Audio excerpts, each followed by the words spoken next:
So that is my big update after last week being like I'm putting this off as long as possible. I'm too tired to deal with it. Oh, and on top of all of that, last time we Hmm. spoke, you had been self-quarantining for COVID.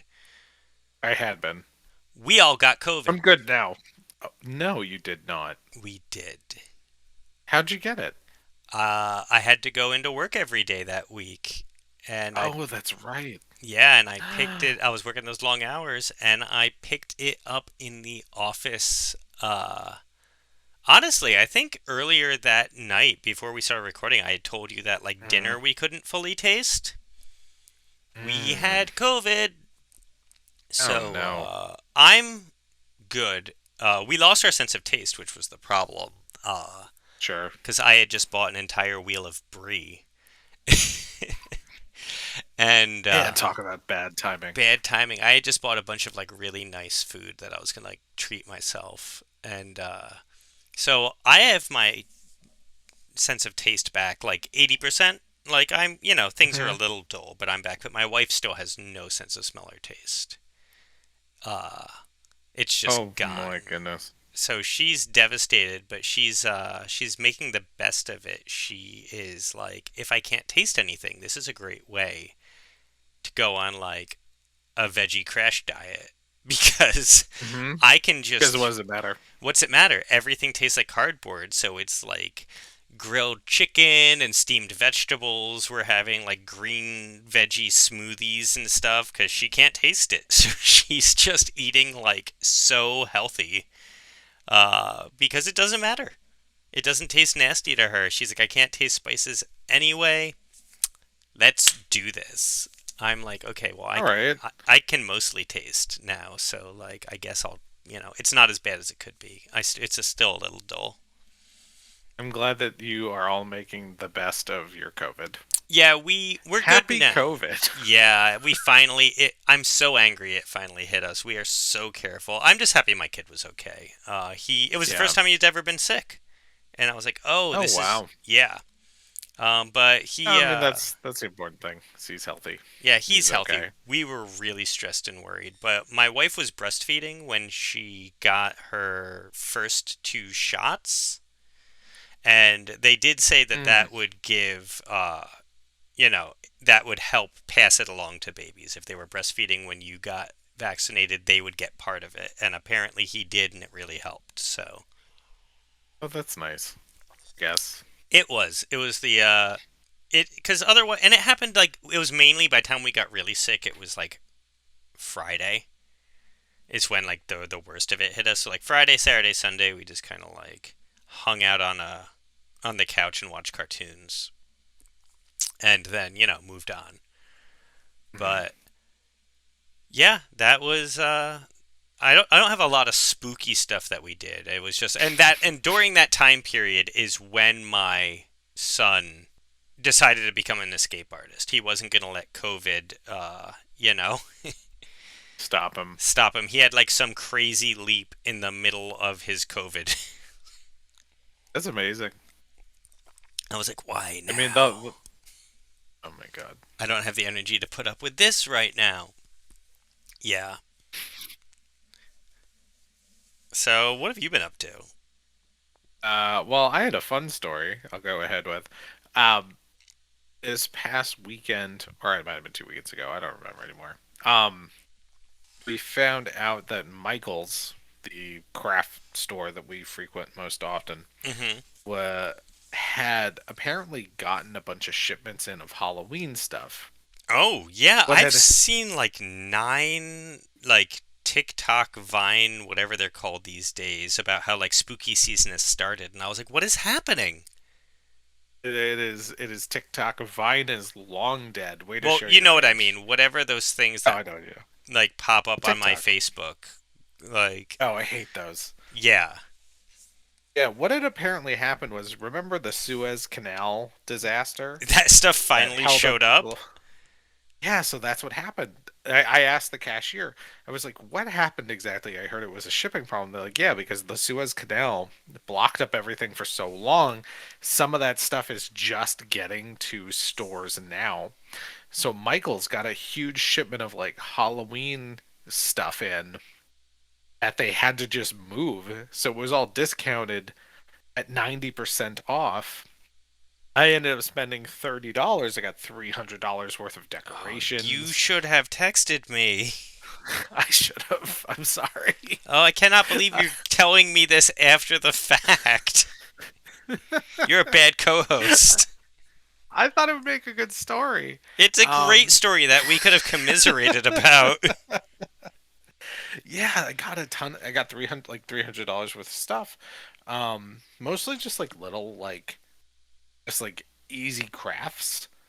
So I was like, oh, okay, I can sit my daughter down with this, and it'll eat, however much time, and she'll be perfectly happy. And it cost me literally a dime or 50 cents. And it's been a lot of fun. We've been doing just like little model projects. She painted a whole bunch of sun catchers. And yeah, we got some stuff that's just going to be. There was also a lot of Christmas stuff that was like 75% off. It was probably the same situation. Check it out. Anybody who's listening to this now, this is going to be like a month in the past. I don't know when this initially airs. But get out to Michael's. They apparently got a ton of stuff. It might still be there. Very, very cheap. Awesome. Yeah, I saw so many of these So you things knew. pop up. Well, I didn't know what was happening. I was going to ask you tonight and be like, Oh, why am I seeing a million of these, like, TikTok people dancing around being like, spooky season is upon us? Like, I honestly was like, did I time travel? Like, what happened? And, that is what happened. The Suez Canal disaster good, because is no one paying gave off. any explanation. Everyone just like had the spooky music on and was just like, "It's here, it's official." And I was like, "It's January, right?" Halloween in January? It's just like, That's "Is a this?" that's a BoJack Horseman reference for everybody to get. Yeah, so that's what I did. I got some great deals. I got some deals at the Michaels. Yeah, that's great. I'm Yeah, it was a happy lot of for you. fun. Thank you. I am sorry I didn't text you. I definitely thought about it, and I'll be honest, I probably thought that I did. It's okay. I still love you. I Um, I might have had COVID during that anyway, so I couldn't have gone. it's true. I was like just out of quarantine when it happened. Yeah, So because I had two back-to-back quarantines. It was really annoying. But I yeah, never got sick, so that was good. that's good. My whole department got sick. Ugh. So that's why You you got to don't figure make out your who it people come was. in. Oh, we know who it was. You got to go egg their house. Well, you know what? I'm barely mad at them Oh, because we actually got a head up that this woman in IT had come in very sick. Like she came in COVID positive, and everyone was like, "What? What are you doing?"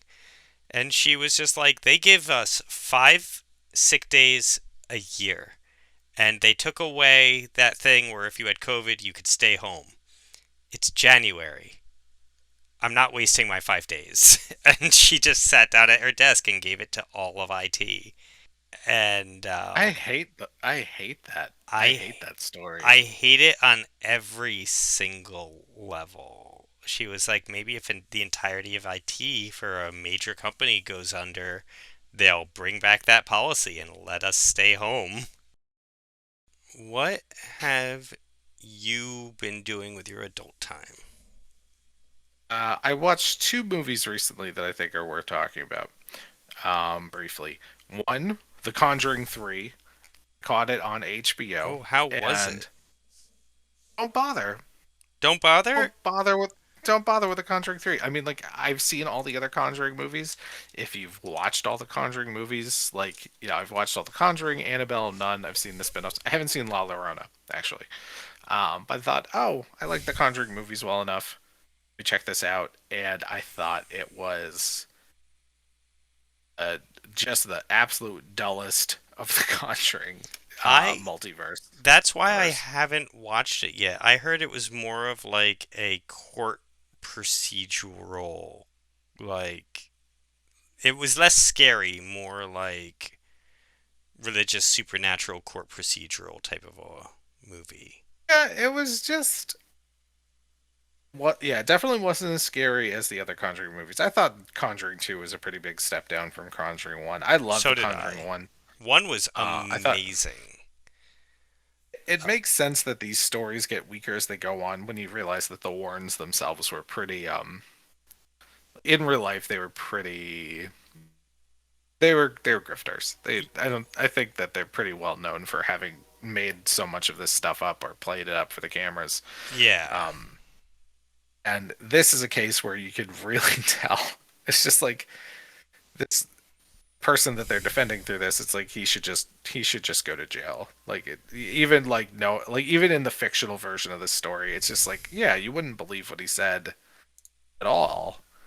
It seems like a bunch of bull. Yeah. Yeah, And my then yeah, it wasn't scary. I didn't like the villain. Yeah, just a weak over movie overall. we had discussed renting it and just didn't because James Wan wasn't involved in this one. Oh, you could tell. Yeah, and that's the big thing that made me not do this one. Um, James Wan didn't do the screenplay, he didn't direct it, he didn't do any of that stuff. So I was like, why would I? I wouldn't bother. Yeah, what did you Yeah, do? Like, who did this? And the director is the guy who did the Curse of La Llorona, which I also didn't hear great things about, which is why I haven't seen it yet. Um, and the writer, I mean, he wrote like honestly a bunch of B horror. mm. He wrote the new Orphan movie. He wrote uh Red Well, that's Riding not even out Hood. yet. Oh, sorry. Well, he Red also wrote Riding. the original Orphan movie. He wrote Oh, Orphan. He wrote that bad Red Riding Hood movie with Amanda yeah, that's Seyfried. bad. That's Like not. It's not that's good the watch. type It's not. of horror he does. So I Um, yeah, not recommending it. I do want to recommend Vampires versus the Bronx. I think it could almost be something we talk about as a regular topic on on this show, but I think it skews a little bit too old for what we generally are aiming at. It is about a bunch of teenage kids living in the Bronx who get glued into some vampires who are moving into the Bronx, Oh, you and watched basically, that? yeah, Oh man, how was I it? really Petra's want to enjoyed it. watch it so bad. It And is it's a breezy watch. It's a lot of fun. It's really enjoyable. Um, we quote the I don't trailer want a to tell you lot. too much. Yeah. Yeah, it's when he's like, "Man, watch out. There's like crazy stuff going down." And the guy's just like, "Yo, that's mad vague, dog." Oh yeah, that's Chris Red. Chris Red from SNL. The director is also Like that was it's hella the person vague. who directs a lot of the digital shorts on SNL. Okay. So yeah, it's actually an SNL. It's a Broadway Video, which is Lorne Michaels' production company. So Lorne Michaels from SNL is the producer of this, and you definitely has an SNL sort of feel and vibe to it. A lot of people from SNL behind the scenes worked on it. The only cast member from SNL who's in it is Chris Red. Um, this is the second horror movie I've seen Chris Red in the last year or so. Um, he has a pretty minor role. It's a lot of fun. I would say it's in the vein of I would say Monster Squad, maybe a little bit more grim than Monster Squad, but definitely in the vein of Monster Squad. Okay. Yeah, because it always pops up for us. We just haven't watched it yet. Oh But yeah, it's definitely a Saturday night. You aren't going anywhere because you have a kid. Make a bowl of popcorn and have a cocktail. Watch this movie. It's a lot of fun. love it. Cause yeah, it looked really funny. How about yourself? We haven't really done a lot of like spooky adult time stuff. I've just continued my downloading of spooky movies and stuff to like my digital cloud, so I can just kind of have all my stuff on demand for when I eventually do get adult time. Hmm. Just between COVID and having to like see family and working, I've just, I didn't really like dive into anything new. I kind of retreated back into like what's just comfortable and easy. Hmm. So nothing spooky in my adult time that I can remember. All right, fair enough. Yeah, it was a boring week. I'm sorry. Usually I'm like, oh crap, I gotta do something to talk about, but nope, don't have it. Okay, well, I'm not gonna blame you. Getting COVID was my spooky activity. It is spooky. That's the spookiest.